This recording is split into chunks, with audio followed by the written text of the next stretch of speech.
Welcome to the NewsHour. The top political leader of Hamas, Ismail Haniyeh, was killed overnight in Tehran, just hours after an Israeli airstrike killed one of the top military leaders of Hezbollah in Beirut.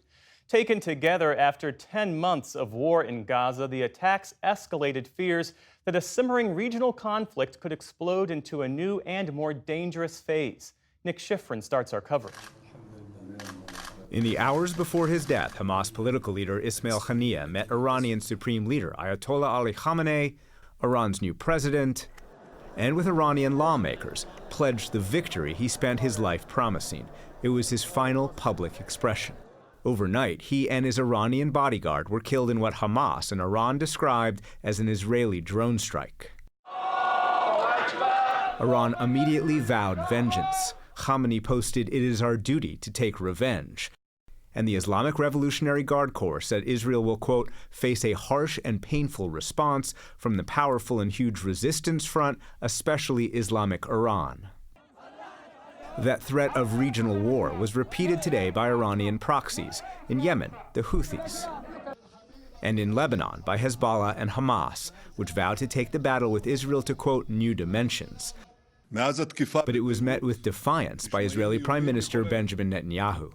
We are prepared for any scenario and will stand united and determined against any threat. Israel will exact a heavy price from any aggression against us on any front. Never again is now. And 1 week after his address to Congress, Netanyahu today suggested defying the U.S. led to Israel's military successes.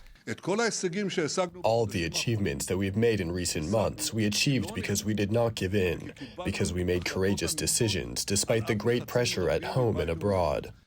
Israel didn't make any formal statement about Haniyeh today, but Defense Minister Yoav Gallant visited the Arrow missile defense system designed to protect from Iranian missiles. Your actions give us the confidence and space to make decisions. We do not seek war, but we are preparing for all possibilities. Haniyeh rose through Hamas's ranks and was an early advocate of Hamas's entering politics. He became Hamas prime minister after it won 2006 parliamentary elections. He nurtured Hamas's connection with and support from Iran. After handing power over to current Hamas leader and October 7th mastermind Yahya Sinwar, he moved to Qatar, where most recently he led Hamas in ongoing ceasefire talks. Those are hosted by Qatari Prime Minister Sheikh Mohammed bin Abdulrahman Al Thani, who asked today, how can mediation succeed when one party assassinates the negotiator on the other side? This is something we were not aware of or involved in. In Asia today, Secretary of State Antony Blinken called ceasefire talks the priority. The imperative of getting a ceasefire, the importance that has for everyone remains. And we will continue to labor at that for as long as it takes to get there. But Defense Secretary Lloyd Austin also promised to defend Israel from Iranian and Hezbollah attacks. If Israel is attacked, we certainly will help defend Israel. You saw us do that in April. You can expect to see us do that again. But we don't want to see any of that happen. We're going to work hard to make sure that we're doing things to help take the temperature down and address issues through diplomatic means. But across the region, diplomats tell PBS NewsHour diplomacy feels a long way off. Hezbollah was already poised to respond to Israel's assassination also yesterday of its most senior military officer, Fuad Shukr.